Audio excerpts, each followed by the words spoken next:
Je vais expliquer quelque chose. Certaines choses vitales que vous devriez savoir. Ma voix n'est pas très forte, alors je dois probablement m'approcher ici. Si le Seigneur le permet, dimanche après-midi, je vais vous apporter une prédication d'évangélisation dimanche après-midi. Nous nous attendons à ce que le Seigneur fasse de grandes choses pour nous cette semaine. Il y a une chose concernant, beaucoup ici auraient de la peine à comprendre comment ces cartes de prière sont distribuées aux malades et aux affligés. Après avoir essayé pendant 3 ans, c'est le seul programme que j'ai jamais trouvé qui semblait vraiment être béni de Dieu. Au début, nous allions de l'avant sans avoir aucune carte et nous laissions simplement les gens se mettre en ligne. Là, cela causait toute une congestion. Alors j'arrivais à prier peut-être 15 ou 20 minutes. Les foules faisaient pression sur moi et on était obligé de me faire sortir. Et ensuite, ce que nous avons commencé, c'est d'envoyer les cartes de prière à l'avance aux ministres.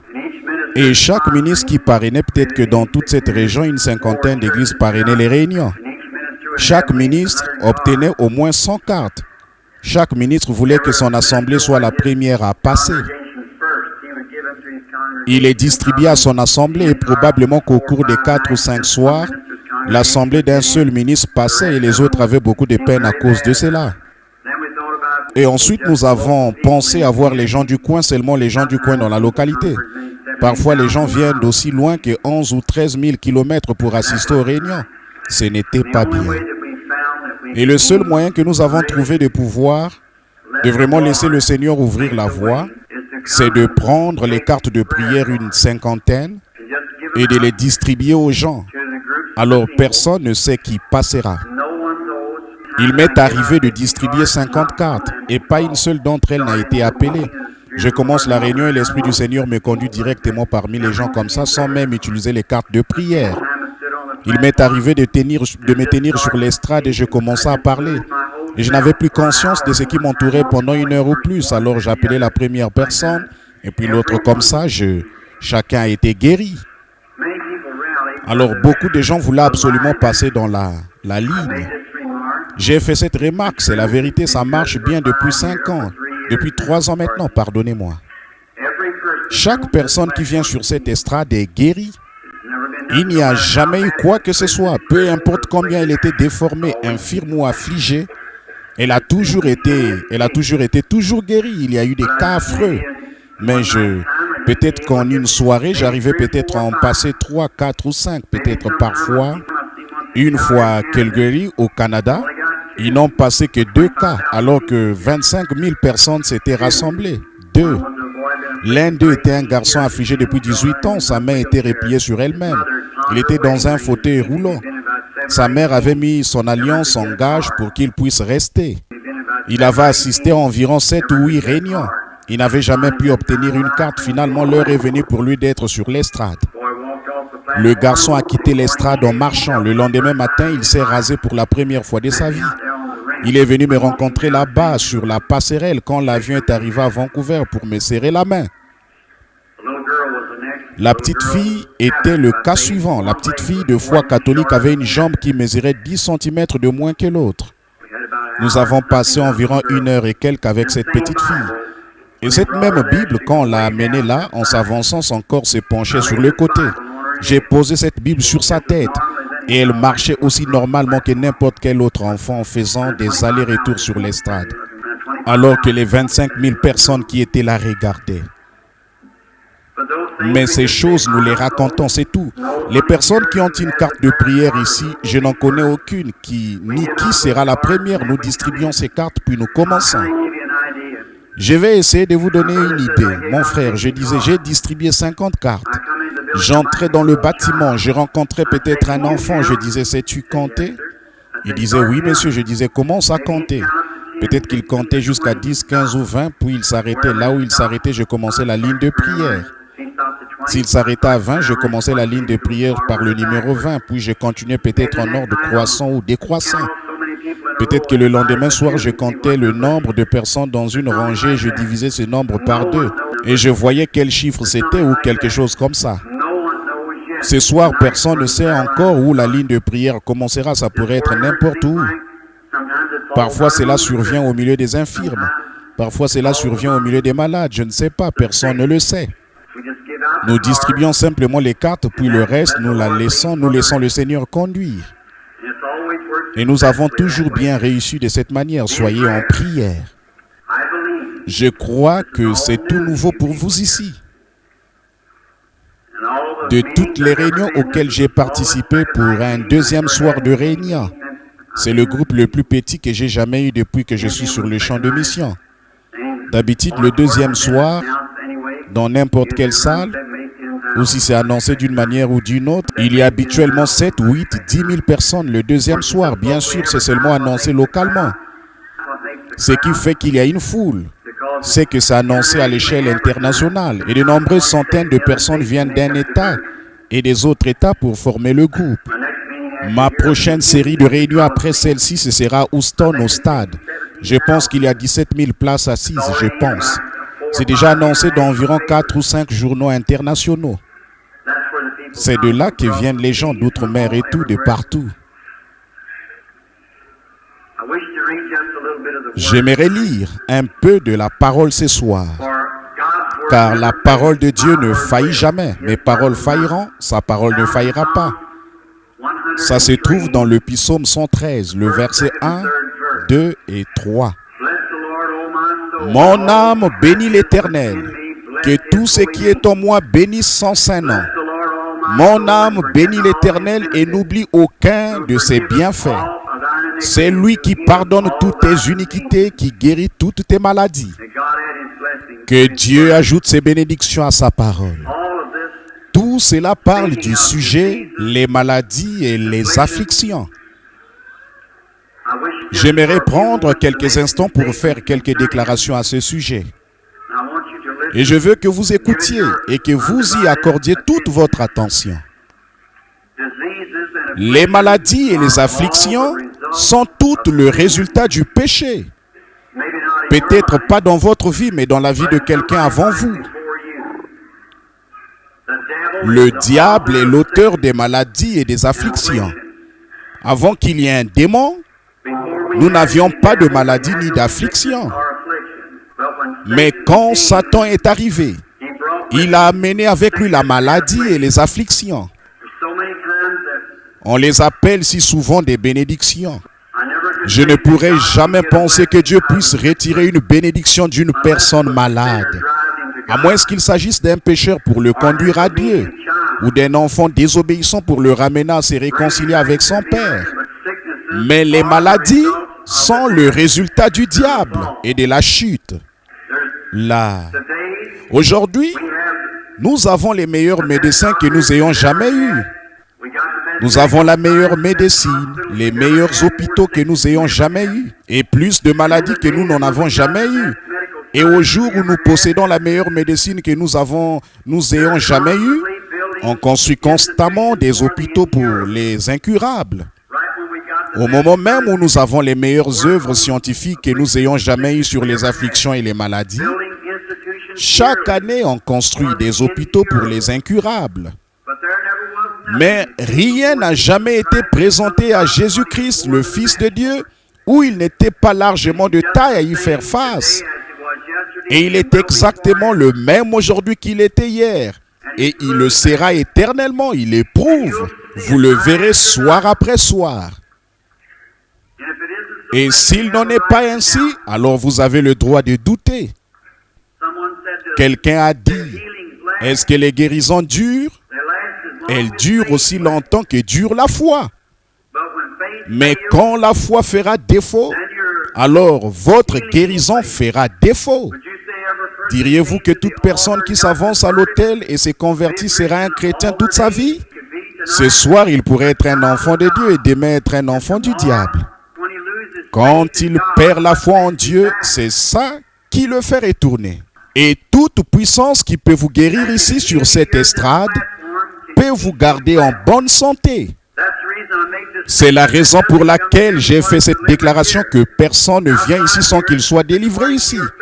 En sortant d'ici, vous conservez votre délivrance selon votre foi. J'ai vu des gens venir sur l'estrade complètement aveugles pour lire cette même Bible.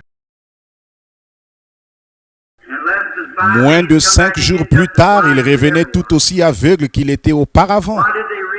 Pourquoi avait-il réussi à lire ici? La puissance du diable a reconnu ce don de Dieu et il a dû partir. Ça, je sais que c'est toute une déclaration à faire, mais je sais où je m'en tiens. Et je sais en qui j'ai cru. Et je connais sa puissance de guérison. Quelqu'un a dit il n'y a pas longtemps quand j'étais à Phoenix. Les lignes de prière se poursuivaient jusque dans les rues. Les gens ne pouvaient même pas entrer dans la salle. Quant à la ligne que je commençais, quelqu'un a dit n'avez-vous pas peur, frère Branham, de vous tenir là devant toutes ces choses en vous rendant compte qu'il y a des critiques et des journalistes et tout pour critiquer? J'ai dit, je n'ai pas peur tant que je sens qu'il est proche. Mais si je ne pouvais pas sentir qu'il est là, je descendrais de l'estrade et je rentrerais à la maison. Aucun homme ne peut faire quoi que ce soit. Tout doit venir de Dieu. Par exemple, nous allons prendre, pour parler pendant quelques instants du cancer. Il semble que ce soit l'un des principaux ennemis aujourd'hui. Que c'est qu'un cancer, d'où cela vient-il? Tumeur, cataracte, ulcère, pneumonie, tuberculose, tous ces noms sont des noms médicaux que la science médicale leur a donnés. La Bible déclare qu'ils sont des démons. Par exemple, le cancer. Qu'est-ce qu'un cancer? Il vient généralement d'une blessure. Toutes les choses naturelles de la terre sont un type de choses spirituelles. Tout dans le naturel est un type du spirituel. Vous savez ça, la plupart d'entre vous. Par exemple, quand un bébé est né et quand un enfant est né de Dieu, quand un enfant naît dans le royaume de Dieu, la Bible dit qu'il y en a 3 qui rendent témoignage dans le ciel, le Père, le Fils et le Saint-Esprit. Maintenant, c'est quelqu'un qui est malade ou quelque chose, alors accordez-moi simplement votre attention. Si vous ne saisissez pas ces choses, vous ne recevrez probablement pas votre guérison. Il y en a 3 qui rendent témoignage dans le ciel. Maintenant, quand nous sommes notre conversion, les éléments sont sortis du corps de Jésus-Christ quand il est mort. Il y avait l'eau, le sang et l'esprit. Et ces 3 choses constituent la nouvelle naissance. N'est-ce pas vrai, vous les frères dans le ministère? Ces 3 éléments constituent la nouvelle naissance, l'eau, le sang et l'esprit. C'est ce qui constitue la naissance naturelle quand un bébé naît. Quelle est la première chose? L'eau, le sang, la vie. Toutes les choses naturelles sont un type de choses spirituelles.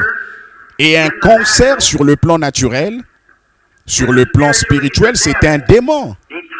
Le cancer est un type du charognard et de l'abuse. Il se nourrit des choses mortes. Le cancer vient d'une blessure. Par exemple, ma main, elle n'a aucun cancer. Elle en aura peut-être un jour. Eh bien, qu'est-ce qui cause un cancer? C'est une cellule, un germe dans mon corps rétrograde. Il subit une blessure ou quelque chose s'installe. Et à partir de ce germe ou de cette cellule, une multiplication de cellules commence. Elle se multiplie. Et cela forme un cancer. Et ça commence à ronger le corps. Or, chaque vie et chaque parcelle de vie qui existe provient d'un germe. Vous-même, vous provenez d'un germe de vie. Vous provenez, une fois vous n'étiez qu'un tout petit germe. Tellement petit qu'il ne pouvait pas être vu par l'œil naturel. Vous provenez de votre père, vous n'avez rien, pas de sang de votre mère du tout. La cellule sanguine provient du sexe masculin. Et alors, de ce germe, ça devient des cellules qui se multiplient. Et chaque chose selon son espèce. Un germe de chien produira un chien, d'un oiseau un oiseau, d'un humain un humain. Si rien ne perturbe cela, le programme de Dieu, rien ne le perturbe, cela produira un enfant parfait et normal. Et il deviendra un adulte parfait et normal, si rien ne perturbe sa croissance. Mais quand quelque chose perturbe cela, alors c'est forcément le mal qui perturbe le programme de Dieu. Dieu n'avait pas l'intention que vous soyez malade. Dieu vous a fait à sa ressemblance. Il veut que vous soyez en bonne santé. Il a fait tout ce qu'il peut pour vous garder en bonne santé. Et Satan est contre vous. Par conséquent, ces cancers, il commence, ou cette tumeur, ou quoi que ce soit à partir d'un germe, il commence à se multiplier. Par exemple, une tumeur devient maligne, et ainsi de suite. C'est un corps tout comme vous êtes un corps. Elle a un esprit tout comme vous êtes esprit, seulement elle n'a pas d'âme. Mais elle a une vie, comme vous avez une vie. Et donc, en vous, dans votre chair, il y a deux vies. L'une, c'est vous, et l'autre, c'est un autre être qui multiplie des cellules. Ce qui développe un corps, tout comme vous vous êtes développé dans un corps, n'est-ce pas vrai? Eh bien, alors, qu'est-ce qui fait ça? Le diable. Le germe, c'est une vie. D'abord, le germe est une toute petite cellule avec une vie en elle. Et cette vie ne peut provenir que de deux sources, soit de Dieu, soit du diable. Et vous êtes venu du germe de vie par Dieu. Le cancer, la tumeur et ainsi de suite sont venus du germe de vie par le diable. Et il essaie de détruire votre vie. Il range votre sang et il agit sur vous de différentes manières. Par conséquent, je sais que ce sont des démons. Jésus-Christ les a appelés des démons. Et ce qu'il dit est la vérité. Ils sont le diable. Le diable est un tourmenteur. Il est ici pour déchirer votre corps, pour vous ranger, pour vous détruire, pour abréver votre temps ici, de 70 ans s'il le peut. C'est pour ça que lorsque cet ange de Dieu descend là où je suis, je ne sais rien à votre sujet, aucun de vous. Voilà pourquoi il vous dit quel genre de maladie vous avez dans votre corps. Parce que cette vie est soumise à la vie que Dieu a envoyée pour discerner cette maladie. Et aussi les choses que vous avez faites dans votre vie, c'est fait par la puissance de Dieu. Alors je peux dire si c'est là ou si c'est parti. Et vous pouvez le voir par les résultats physiques qui sont montrés. Vous pouvez voir le patient quand son corps devient droit et normal, que ses yeux s'ouvrent ou que ses oreilles s'ouvrent. Maintenant, qu'est-ce que c'est? Vous dites que c'est un homme, comme le petit garçon là, où je crois que certains d'entre vous étaient au tabernacle il y a quelques soirs pour le voir. Voici une photo que le Chicago Tribune a publiée de 9 personnes muettes qu'on avait envoyées là-bas. Ces gens venaient de l'établissement pour les sourds-muets. Ils étaient nés sourds-muets. Et l'un d'eux était sourd, muet et aveugle. Maintenant, peut-être que quelques-uns des organisateurs vous ont lu ces notes. Or, ces gens des journaux comme le Chicago Tribune, ce ne sont pas des fanatiques. Ces cas doivent être examinés de façon vraiment approfondie avant de pouvoir être publiés dans un journal comme le Waukegan Sun ou le Post-Dispatch ou n'importe lequel de ces journaux. Ce n'est pas du fanatisme. Ce n'est pas une croyance artificielle et mythique ou une théorie. C'est la puissance du Dieu Tout-Puissant. Et il est ici pour confirmer cela ce soir. Et il le fera. Et plutôt notre assistance sera d'une même pensée, d'un même cœur. Si ce groupe de gens assis ici, probablement ceux pour qui on doit prier ce soir, qui s'avanceront sur l'estrade, s'ils sont d'une même pensée, d'un même cœur, dans les 5 minutes qui suivront, pas un seul d'entre eux ne sera dans ses fauteuils roulants ou dans ses lits de camp. S'ils croient que ceci est la vérité, lorsqu'ils s'avanceront un à un ce soir sur l'estrade, si chacun d'entre eux n'est pas sorti de ses fauteuils roulants dans ses lits de camp et tout, et quitte cette estrade en marchant une personne normale, alors vous pourrez dire que j'ai tort. Et Dieu est mon point de référence, lui qui est infaillible. Vous serez guéris. Maintenant, il est ici pour tenir sa parole. Chaque parole que Dieu dit est vraie. Mais vous ne devez pas la croire à moitié, vous devez la connaître. Des gens viennent et disent « je crois ». Ils pensent qu'ils croient. Mais si vous en trouviez un sur 1000 qui croient réellement, la foi est une ferme assurance des choses qu'on espère, une démonstration de celles qu'on ne voit pas. Notre corps est contrôlé par 5 sens. Combien savent que c'est vrai? Faites voir lever la main. 5 sens. La vue, le goût, le toucher, l'odorat et l'ouïe. C'est ce qui contrôle l'homme naturel. Maintenant, il y a un autre homme à l'intérieur, c'est l'homme de foi, l'esprit. Il a 2 sens. L'un d'eux, c'est la foi, l'autre, c'est l'incrédulité. Ce qui fait le nombre parfait de Dieu, 7, le nombre de sens que vous avez. Maintenant, la plupart d'entre vous ici ont une confiance absolue en leurs 5 sens. Maintenant, remarquez ceci un instant. Voudrez-vous venir ici un instant, docteur Keubel? Maintenant, je crois qu'il y a un homme debout devant moi qui porte un genre de petit complet à carreaux. Il porte des lunettes et une cravate rouge. Combien pensent que j'ai raison? Faites voir votre main. Eh bien, comment savez-vous qu'il y a un homme qui se tient là? Parce que vous le voyez, pas vrai? Or, c'est le seul moyen, le seul sens que j'ai maintenant qui m'indique qu'il y a quelqu'un qui se tient là. C'est que je le vois, la vue le déclare. Là, je ne le vois pas maintenant, mais je crois toujours qu'il est là. Bon, vous dites, voir c'est croire, vraiment? Je crois que le docteur Keubel se tient là en ce moment, mais je ne le vois pas. En effet, je possède un sens individuel, en plus de la vue. Ça s'appelle le toucher. Et je sens qu'il est là par le toucher. Et je sais que c'est le docteur Keubel, ce n'est pas le docteur Bosworth. En effet, le docteur Keubel avait un petit testament dans sa main et il est toujours là. Alors une fois j'ai fait cette déclaration et quelqu'un a fait venir une personne différente derrière moi. Mais j'ai remarqué que le docteur Keubel avait une petite Bible dans sa main et c'est le docteur Keubel. Or, le seul moyen pour moi de savoir qu'il se tient là maintenant, c'est par le sens du toucher et je sais que c'est vrai. Et maintenant, je ne le touche pas du tout. Ce sens-là est mort pour moi, mais je sais qu'il est là parce que je le vois.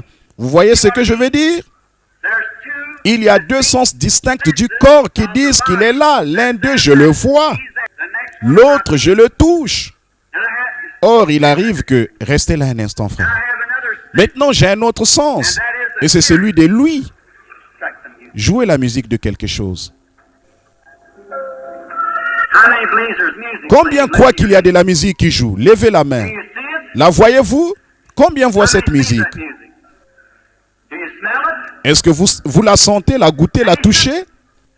Eh bien, comment savez-vous que c'est de la musique? Vous possédez. Que serait-il si quelqu'un n'avait pas ce sens de lui maintenant ici? Il ne saurait pas qu'il y a de la musique. Ce sens-là est mort pour eux. Ils ne pourraient pas l'entendre. Parce qu'ils ne peuvent pas l'entendre. Mais vous qui avez le sens de lui, vous savez qu'elle joue parce que vous l'entendez. Vous ne pouvez pas la voir.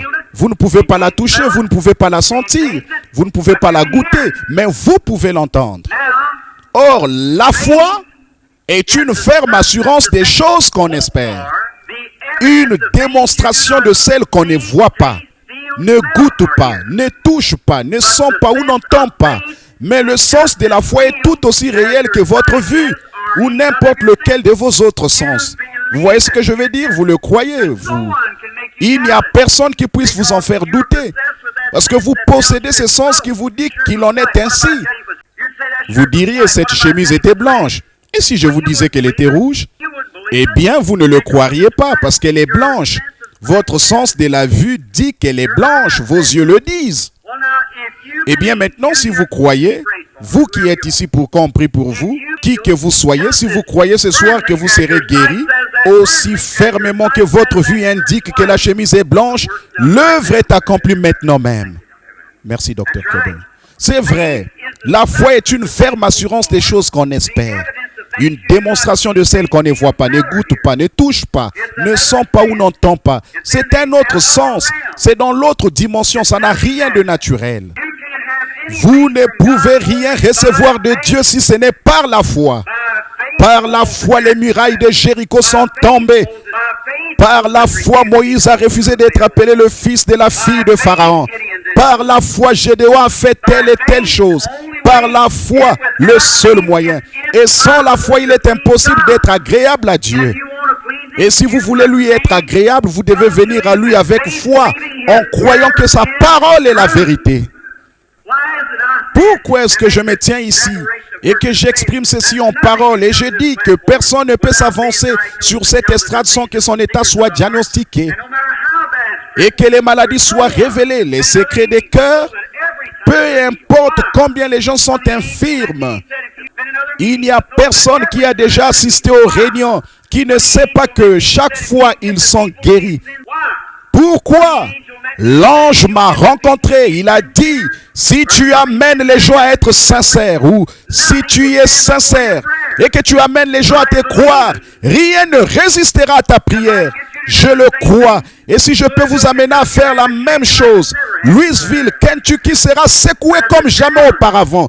Voilà un défi. Mais ce que j'essaie de faire ce soir, c'est de vous amener à voir ce que je veux dire. Alors quand vous viendrez ici et que vous serez délivrés, tenez-vous-en strictement à cette parole. Il est le souverain sacrificateur de votre confession. Dieu ne peut rien faire pour vous tant que vous n'avez pas d'abord confessé qu'il est. Alors quand vous confessez cela, alors croyez-le. Agissez en conséquence et tenez-vous-en à cela et Dieu vous délivrera. Croyez-vous cela? Vraiment.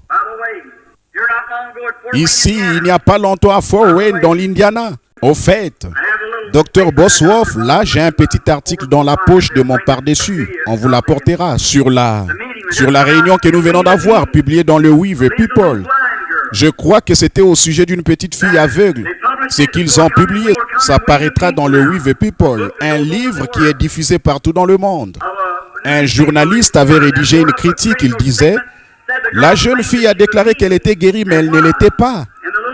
Là, la petite fille a reçu les attestations du médecin et ainsi de suite, et cela a été publié. Oui, on a examiné cela et maintenant, ça s'est même rendu au Weaver People. Dieu agira et il n'y a personne qui puisse. Je laisserai le docteur Bosworth vous le lire peut-être à la réunion de demain après-midi. Ça a été envoyé par le journal de Fort Wayne là-bas. Madame Bosworth dans la réunion, il continuait, certains disaient: il y avait là un homme qui souffrait de la sclérose en plaques. Il était paralysé depuis 10 ans. Et il avait une paralysie progressive. Cela s'était propagé dans sa colonne vertébrale. C'était un homme d'affaires de la ville. Et il ne savait pas, il avait installé là. Et ils avaient vu beaucoup de gens dans des fauteuils roulants et des gens affligés être délivrés. Et ce soir-là, au fond du bâtiment, se trouvait une petite fille qui louchait. Elle avait vu beaucoup de gens qui louchaient être délivrés. Je n'ai jamais vu un seul enfant qui louchait venir sur l'estrade sans être guéri. Et en moins de 6 mois, nous avons vu plus de 300 personnes qui louchaient être guéries. Nous en avons reçu des rapports. 40 000 témoignages de malades à ce jour, de guérisons, d'attestations signées par des médecins et ainsi de suite. L'heure est venue, les amis. Le moment est venu. Je dis ceci, et vous pouvez me traiter de fanatique si vous le désirez. Je crois que ceci indique la seconde venue de Jésus-Christ. Amen. Car il y aura des signes et des prodiges.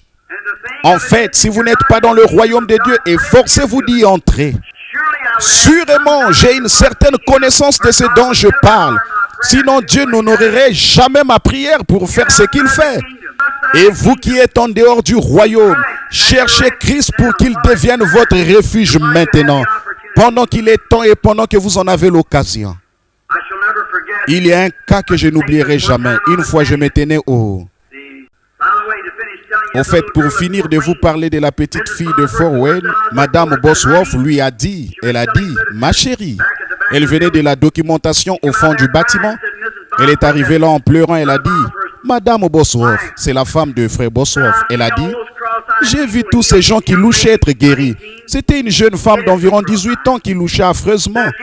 Elle a dit: si seulement je pouvais m'avancer là et passer dans cette ligne de prière.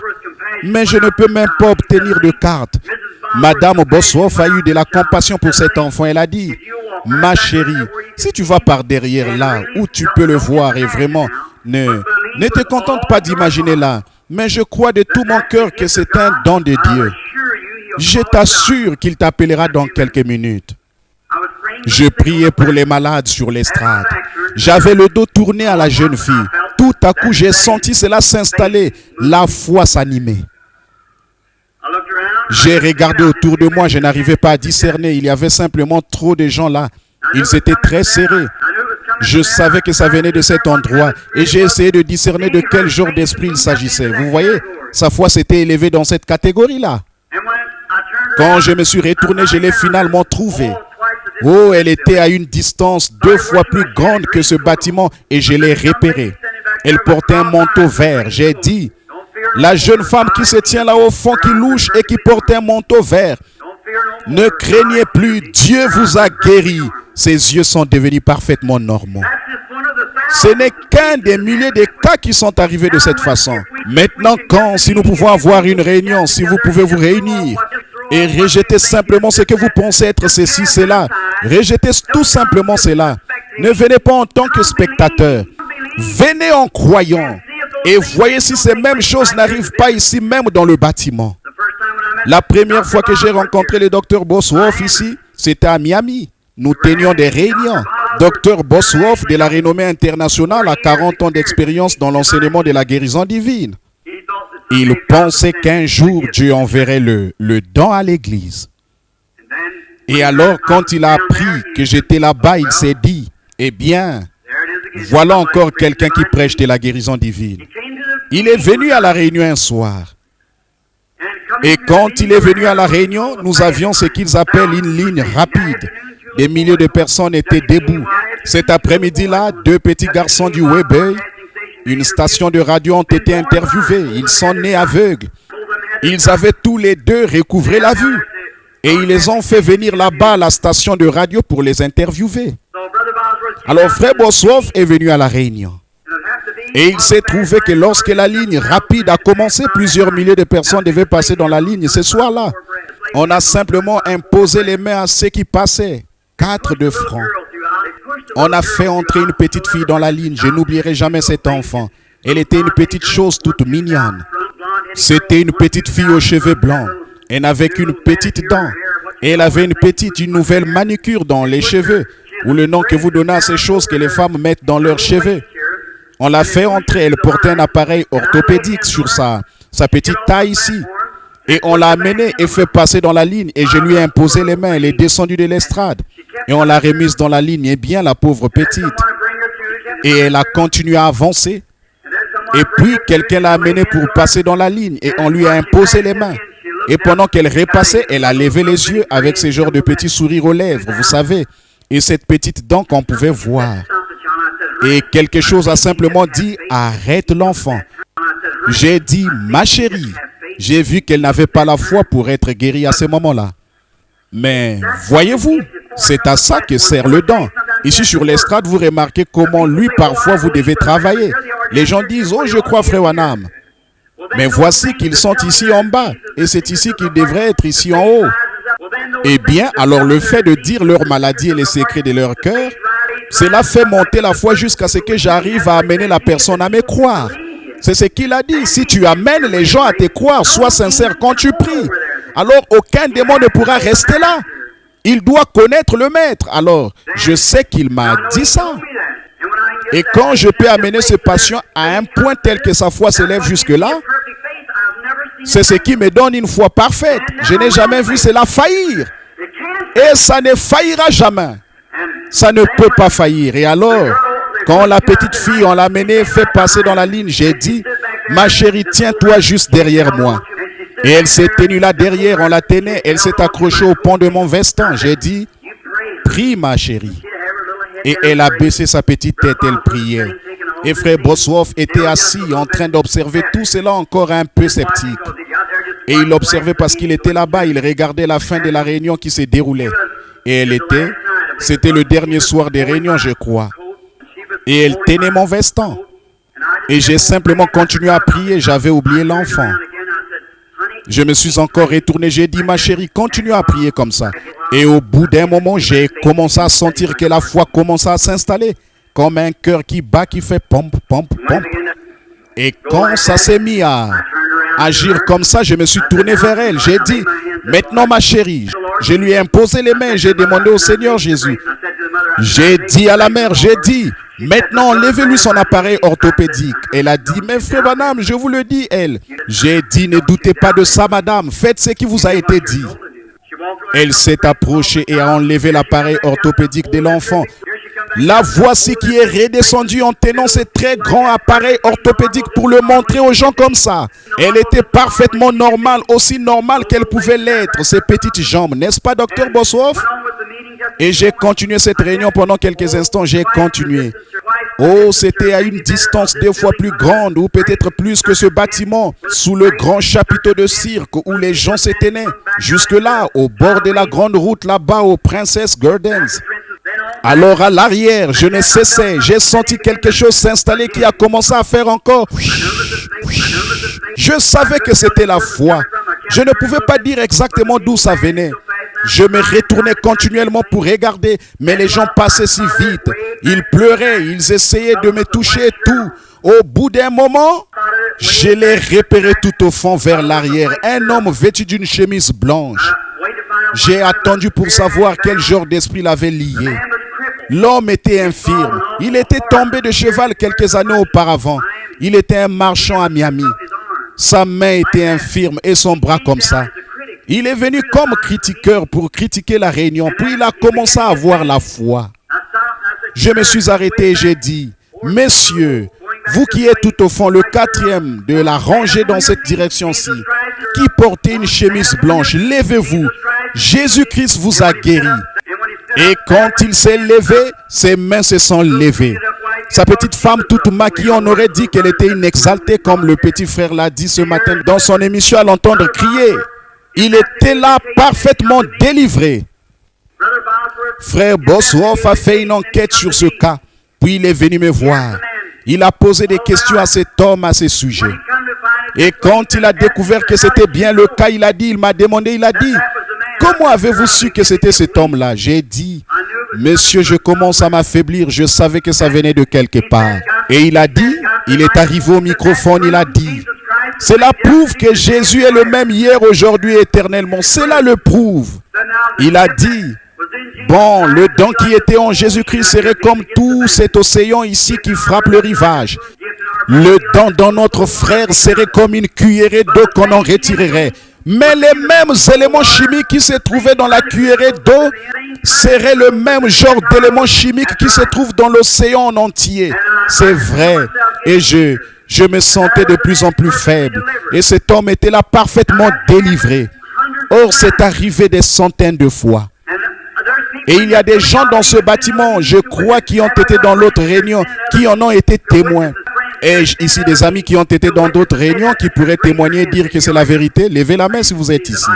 Maintenant, vous pouvez voir. La Bible dit, c'est sur la déclaration de 2 ou plus. Maintenant, là, vous pouvez avoir la même chose ici, à Louisville. Il n'y a aucune raison pour que qui que ce soit reparte d'ici sans avoir été parfaitement délivré. Je n'aurai peut-être pas le temps de le faire pour tout le monde sur l'estrade, mais tout le monde peut en bénéficier. Si Dieu peut prouver ici qu'il est Dieu et qu'il a confirmé que ce que j'ai dit est la vérité, alors croyez Dieu. Donc, agissez sur la base de votre foi et mettez votre foi en action vivante. Et Dieu agira en vous sur le champ et il vous rétablira. À Hot Springs, là c'était, je crois que c'était à Little Rock. Un soir, il y avait tellement d'ambulances que cela bloquait la circulation dans la rue. On a dû faire venir la police là-bas pour les faire partir du coin de la rue, juste en contrebas du château à Rock, Little Rock, Arkansas. Le révérend M. Brown était l'un des pasteurs là-bas. Si vous désirez recevoir ce témoignage, écrivez au révérend J.H. Brown, 505 rue Victory, Little Rock, Arkansas. Et écoutez ceci, vous parlez de la puissance démoniaque. Et juste, c'était à peu près ma 4e ou 5e réunion. Vers 23 heures, ma main était tellement engourdie. Parfois, quand je rentre à la maison, j'ai la main tellement engourdie complètement que je dois faire couler de l'eau chaude dessus pendant près d'une demi-heure pour y faire revenir la sensation à cause des effets physiques. Voici une montre. Si je prends la main d'un humain en portant la montre, cette montre s'arrêtera net. Je porte maintenant une montre Longines qui vient de sortir de l'usine. Je l'ai obtenue. Quelle réaction physique ou quel effet mécanique cela produit sur la montre, je ne sais pas. Mais M. Brown a dit, descendez au sous-sol, frère Branham, de la salle. Il a dit, j'ai un cas ici, vous n'avez jamais rien vu de semblable. Eh bien, je suis descendu pendant que je me reposais. J'ai vu des choses horribles à voir, mais je n'ai jamais rien vu de semblable. Je suis allé dans des asiles où des jeunes filles utilisaient des bassins hygiéniques, des traces souillées sur leur visage, elles étaient aliénées. J'ai vu des choses horribles, mais jamais rien de semblable. Allongée sur le sol, il y avait une femme d'une trentaine d'années, 35 ans d'apparence, robuste. Et ses jambes étaient levées vers le haut comme ceci. Elle saignait. Un homme s'est tenu sur les marches, un brave frère de l'Arkansas, vêtu d'une salopette et d'une chemise bleue. Et mes amis, je vous le dis, parfois les meilleurs cœurs battent là-dessous, c'est vrai. C'est vrai, je le crois, je n'aime pas quelque chose de fabriqué, j'aime les véritables hommes et femmes à l'ancienne mode. C'est vrai, sauvés par Dieu, nés 2 fois. Et il était là, vêtu de ses vieux vêtements délavés. J'ai dit, je suis descendu, j'ai dit bonsoir. Il a dit bonsoir, êtes-vous frère Branham? J'ai dit oui monsieur. Il a dit, c'est ce que je pensais. Le système de sonorisation transmettait aussi le service là en bas. Il y avait un groupe d'aliénés d'un côté, mais il ne pouvait garder cette femme avec personne. Il avait fallu environ 8 ou 10 hommes pour la faire entrer. On ne pouvait pas la mener en ambulance, on ne voulait pas la mettre dans une ambulance, alors ils ont envoyé quelqu'un là-bas dans une voiture et elle a brisé toutes les vitres de la voiture en donnant des coups de pied. Et ces hommes qui essayaient de la retenir dans la voiture, voilà qu'elle était là couchée sur le dos et le médecin lui avait fait des piqûres. Son retour d'âge prématuré l'avait amenée dans cet état. Voilà qu'elle était là couchée sur le dos et j'ai dit, eh bien je vais aller vers elle pour voir si je ressens des vibrations. Il a dit, frère Branham, n'allez pas là-bas. Il a dit, elle vous tuerait. J'ai dit, oh, je ne pense pas comme ça. Et je me suis avancé, elle était étendue là, me regardait, elle battait un peu des paupières, elle me fixait. Et j'ai dit, bonsoir. Elle n'a jamais dit un mot. Je lui ai pris par la main, j'ai dit, bonsoir. Il a dit, elle ne connaît même pas son propre nom, frère Branham. Elle ne le sait plus depuis 2 ans. Je lui ai pris la main. Et ce n'est que par la bénédiction de Dieu que j'ai été sur mes gardes. Elle m'a tiré violemment avec ses 2 mains comme ça. Et elle m'aurait probablement brisé les os. Et j'ai déplacé mon pied qu'il a arrêté contre sa poitrine. Elle m'a vraiment traîné vers le bas. Je me suis brusquement écarté d'elle. Et alors, quand je me suis enfoui d'elle pour regagner les marches, j'ai vu un spectacle que je n'avais jamais vu auparavant. Cette femme avec ses 2 membres levés dans les airs comme ceci, elle s'est mise à me poursuivre sur le dos comme un serpent. On pouvait l'entendre ramper sur le sol comme ça. Ça, c'est le diable. Vous pouvez dire ce que vous voulez, mais cette femme était liée par le diable. Elle est venue vers moi sur son dos comme un serpent. Elle s'est avancée là et elle a heurté le plancher le côté comme ça. Elle s'est retournée. Elle a appuyé ses grands membres solides contre, a donné un coup de pied comme ça. Il y avait là un banc. Elle a frappé avec sa tête. Le sang a coulé du côté de sa tête. Et un morceau en a été arraché par le cou. Elle a saisi dans sa main, l'a lancé vers son mari et cela a frappé le mur. Et le plâtre est tombé du mur, là où elle a frappé avec une telle force. Folle alliée, 20 fois sa force probablement. Et là, cette grande, en tout cas, c'était une femme forte et de bonne taille. Et là, elle s'est mise à faire un bruit très bizarre. Elle faisait comme ça. Je l'ai regardé, je me suis dit, eh bien, je n'ai jamais rien vu. Que Dieu ait pitié du pauvre être humain lié comme ça. Et l'homme s'est mis à pleurer. Il s'est approché, a mis ses mains autour de moi, ses bras autour de moi. Il a dit, frère Branham, maintenant vous dites qu'il n'y a pas de vibration. Il a dit, je ne sais pas ce que je vais faire. Il s'est effondré. Il s'est mis à pleurer. Il a dit, elle a 5 jeunes enfants à la maison. Il a dit, elle a été une bonne femme. Il a dit, elle a hercé ses vieilles mottes de terre et m'a aidé à cultiver le coton. Il a dit, quand elle est tombée malade, a-t-il dit, j'ai fait tout ce que j'ai pu et j'ai vendu ma ferme. Il a dit, pour pouvoir l'amener ici, frère Branham, il ne me restait qu'une chose, une paire de mulets. Et je les ai vendus pour que le frère puisse la conduire à une distance de 320 km pour l'amener ici. Et maintenant, elle a brisé les vitres de la voiture en donnant des coups de pied. Voilà pourquoi ses jambes saignent. Il a dit, elle est sur le dos depuis 2 ans. Elle ne s'est jamais relevée. Elle ne connaît même pas son propre nom. J'ai dit, eh bien frère, bien sûr, Dieu peut la guérir. Et à peu près à ce moment-là, elle s'est retournée, elle a dit, William Branham, tu n'as rien à voir avec moi. Je l'ai amenée ici. Elle a dit, eh bien, j'ai dit, ce n'est pas elle. C'est ces démons qui parlent à travers elle, c'est vrai. Les démons reconnaissent, ils savent. Il a dit, eh bien, frère Branham, c'est la première parole qu'elle a prononcée depuis 2 ans. J'ai dit, le démon ne fait que se servir de ses lèvres, exactement comme dans le cas de Légion. J'ai dit, frère, croyez-vous l'histoire que vous m'avez entendu raconter au sujet de la venue de cet ange? Il a dit, de tout mon cœur, a-t-il dit en me serrant dans ses bras. Je suis allé vers la marche du coin et j'ai prié le Seigneur Jésus de tout mon cœur. J'ai dit, oh Dieu, regarde cette pauvre femme. 5 petits-enfants innocents à la maison sans mère, un enfant à la mamelle. J'ai dit, qu'est-ce qui peut arriver, oh Dieu, aie pitié. Et l'Esprit du Seigneur est venu. J'ai demandé au diable de quitter cette femme. Je me suis retourné, j'ai dit, maintenant le croyez-vous?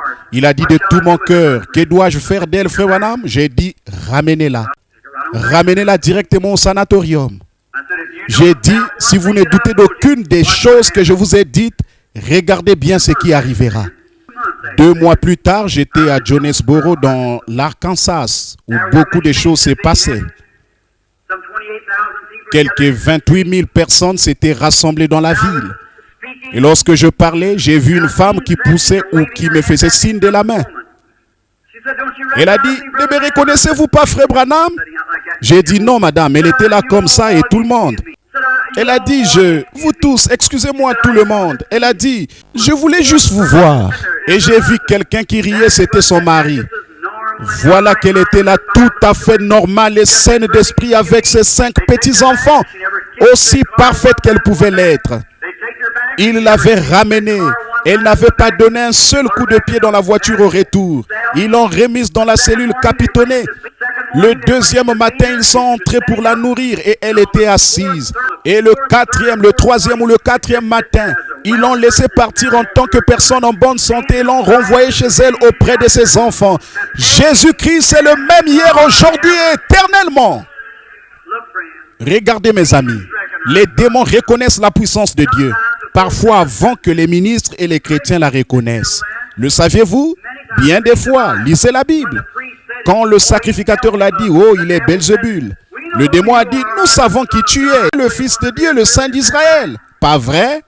Vous vous souvenez quand Paul et Silas, quand les ministres ont dit qu'ils étaient des imposteurs, ce petit diseur de bonne aventure a dit qu'ils étaient des hommes de Dieu. Ils avaient le chemin de la vie. Si je ne me trompe pas, le révérend Hooper de Phoenix en Arizona qui est assis à l'arrière du bâtiment, il a pu vérifier ces témoignages. N'étiez-vous pas là ce soir-là, révérend Hooper? Voici un homme qui était là quand c'est arrivé. Écrivez au révérend D.H. Brown, 505 rue Victory Little Rock, Arkansas. Demandez-lui le témoignage qu'il vous envoie, que le sanatorium le témoigne. C'est un cas parmi des milliers. Juste une fois de plus. Le lendemain, l'ange du Seigneur est entré dans le bâtiment. Ensuite, je commençais la ligne de prière. J'étais à Eldorado. Je dois être là-bas, à l'hippodrome, environ 2 soirs. Dès que je partirai d'ici, je vais à Shreveport, puis à Eldorado et ainsi de suite. J'étais dans une petite église. Ils ont dit, si vous venez prêcher dans cette église, des milliers de personnes avaient envahi la ville. Et le journaliste s'était converti. Ce rapport, le tenancier de l'hôtel, les deux en même temps. Ils voulaient savoir comment trouver Jésus. Ils étaient des membres d'église depuis des années. Mais quand ils ont vu l'œuvre de Dieu, c'est que Dieu était en train d'accomplir au milieu de son peuple. On m'avait installé dans une petite chambre et j'étais là-bas pour prêcher. Quand je suis sorti, 4 hommes m'entouraient. Nous sommes sortis par la porte. Et là, sous la pluie, il y avait des gens qui tenaient une toile au-dessus de leur bien-aimé et tout, sur une distance de plusieurs pâtés de maison. Les gens attendaient aucun endroit où loger. Non, il n'y avait pas de place disponible, nulle part, ni dans des maisons privées. Ils avaient posé des journaux par terre, ils tenaient des toiles. Quand une averse tombait, il y avait des petits-enfants infirmes. Et ils attendaient leur tour pour essayer d'aller dans la ligne de prière. Je vous le dis, frère, ce sont des gens qui aiment Dieu. C'est vrai, je n'oublierai jamais. Il y a tellement de choses phénoménales, des choses mystiques qui sont arrivées tout au long. En sortant du bâtiment, j'ai vu les gens pleurer. Ils se pressaient en foule, ils essayaient de se rendre jusqu'à l'endroit où ils étaient comme ça. On avait fait un passage pour se rendre à la voiture. J'entendais continuellement quelqu'un crier « Miséricorde, miséricorde, miséricorde ».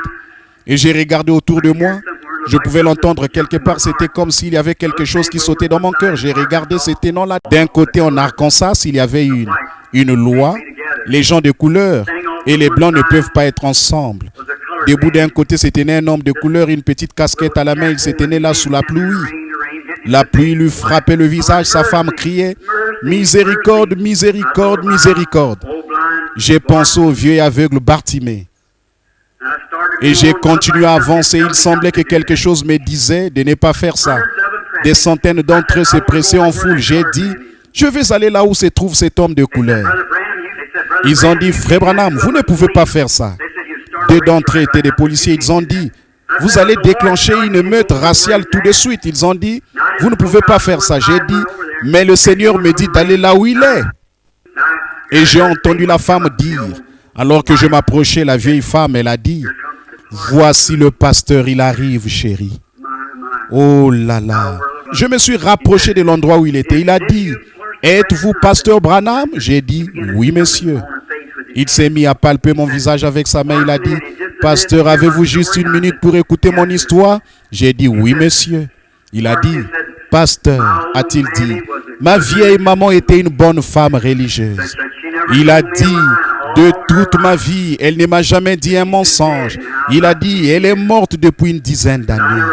Il a dit, je n'ai même jamais entendu parler de vous de toute ma vie. Il a dit, j'habite à environ 160 km d'ici.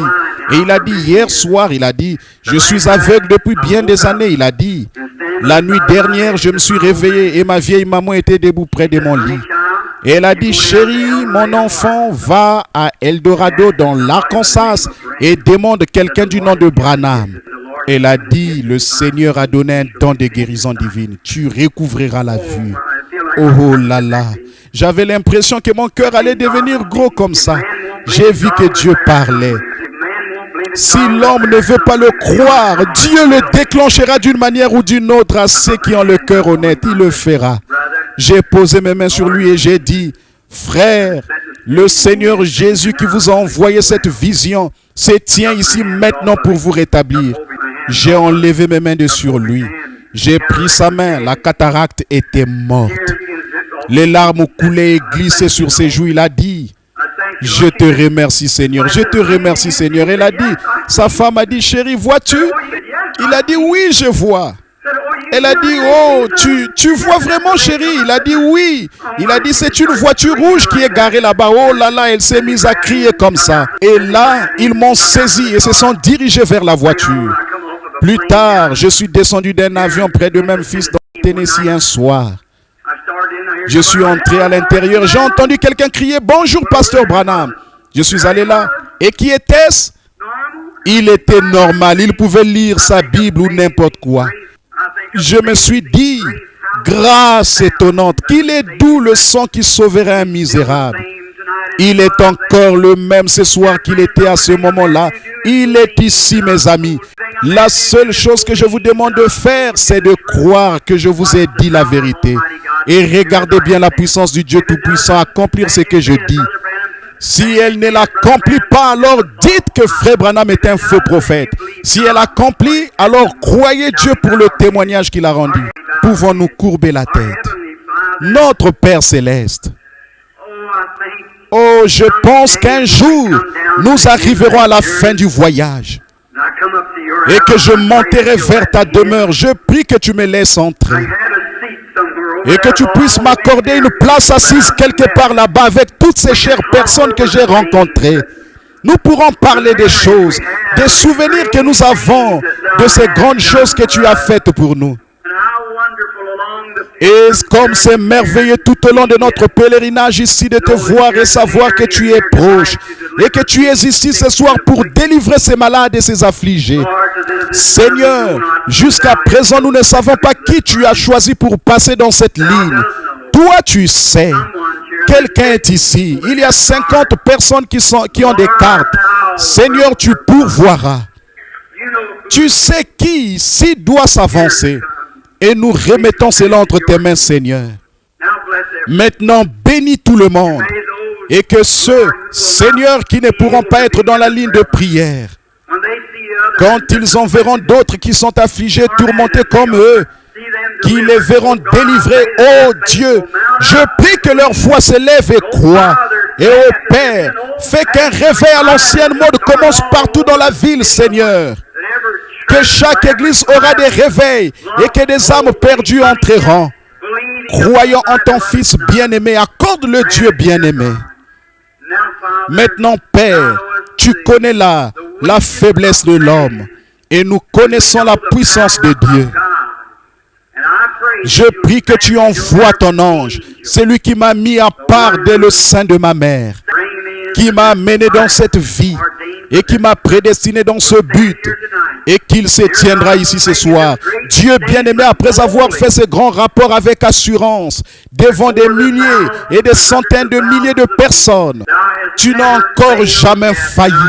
Et je sais que tu ne nous décevras pas ce soir, mais que tu accorderas ce soir que chaque péché secret des cœurs sera dévoilé aux gens, que leurs maladies seront dévoilées, les démons qui les lient, et tout le monde sera délivré, n'est-ce pas, Père? Parce que nous te faisons confiance, et que nous t'aimons, et que nous te croyons, et que nous le demandons en ton nom pour ta gloire. Entends la prière de ton serviteur maintenant, Père, car nous le demandons au nom de Jésus. Amen. Très bien, l'organisateur de la ligne de prière maintenant. From B85 to B100, stand in line according your number at my right and your left at the platform steps. From B85 to B100, everyone else remains seated.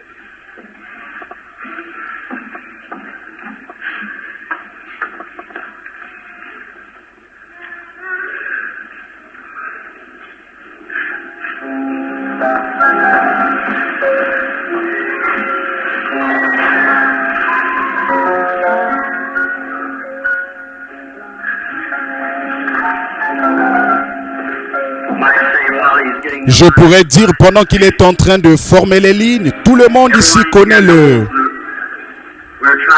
Nous essayons de dire ceci, que vous devez être respectueux. Nous ne serons pas responsables. Je dois dire ceci selon la loi chaque soir. Je ne suis pas responsable des critiqueurs présents dans la réunion.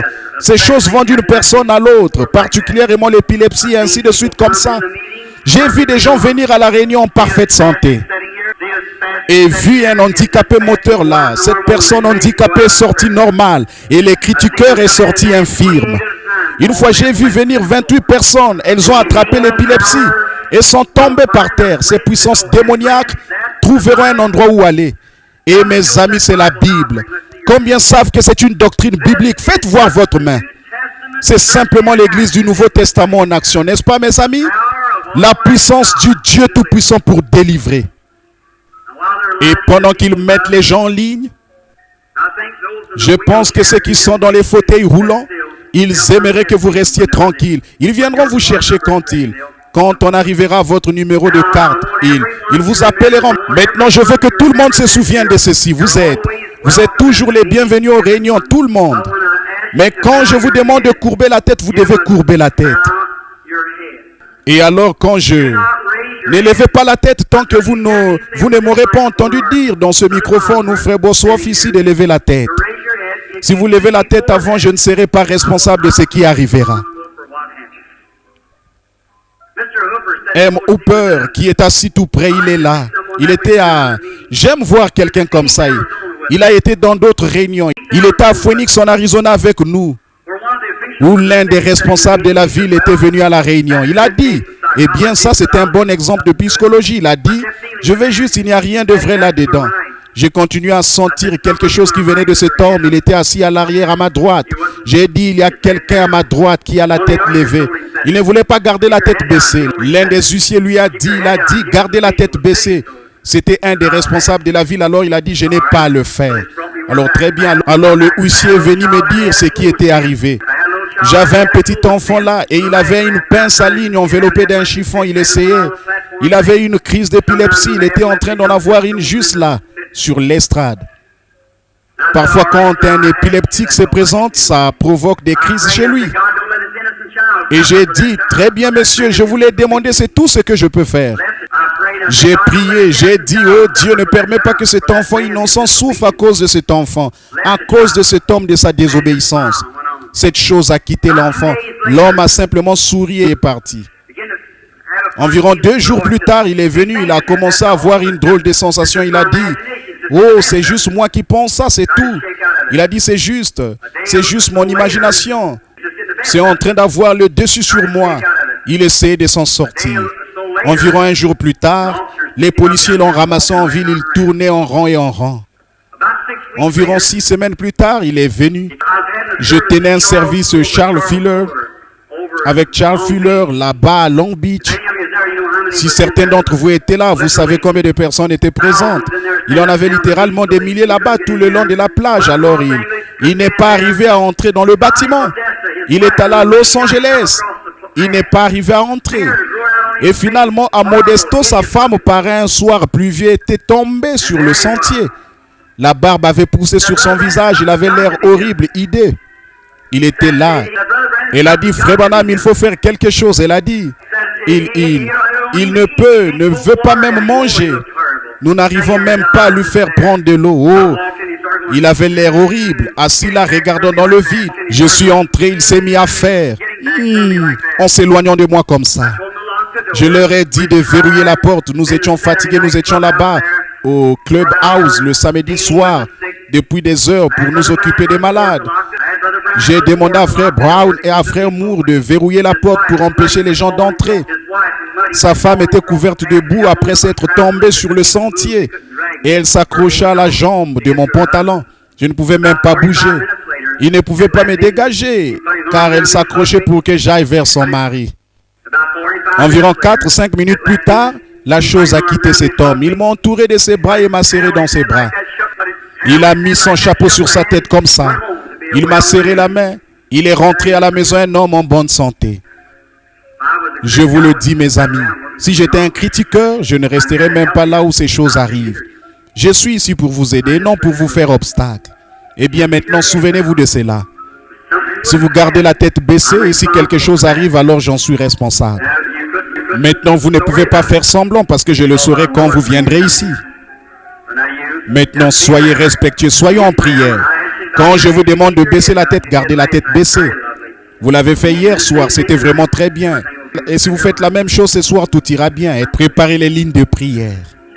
Pouvons-nous maintenant courber la tête juste un instant? Père, je suis conscient que c'est un grand moment. C'est un moment où nous sommes face à face avec l'adversaire. Et ici, il y a des infirmes, des affligés, des gens qui se meurent. Il y a ici des gens dans la ligne qui ont peut-être un cancer ou peut-être des problèmes cardiaques. Je ne sais pas ce qui ne va pas chez eux en ce moment, mais tu le diras à ton serviteur. Je prie que tu délivres chacun d'eux et qu'ils soient parfaitement rétablis. Que Satan soit dénoncé chaque fois et que cela soit dévoilé devant l'auditoire. Que tout le monde soit très gentil, Seigneur, qu'il collabore, tous les chrétiens. Puissions-nous avoir une glorieuse réunion ce soir. Puisse la puissance du Saint-Esprit envahir le bâtiment, guérir tous ceux qui sont dans le bâtiment, car nous le demandons au nom de Jésus. Amen. Chantons juste une fois, si vous le voulez bien. Crois seulement. Que tout le monde soit aussi respectueux que possible.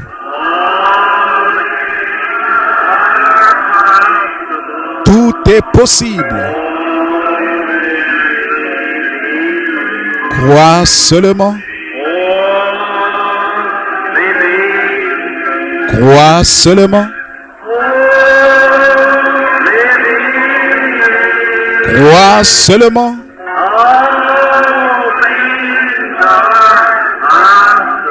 Tout est possible. Crois seulement. Je me demande si nous pourrions le chanter comme ceci. Maintenant je crois. Combien y croient? Levez la main pendant que vous le chantez. Maintenant, je crois. Gloire au Seigneur. Un cancer ou un problème gynécologique. Juste un instant, ces deux choses qui sont venues étaient presque pareilles. C'est un problème gynécologique. Voilà ce que c'est, pas vrai? Oui, certainement. Mais c'est presque un cancer. Voilà ce que c'est.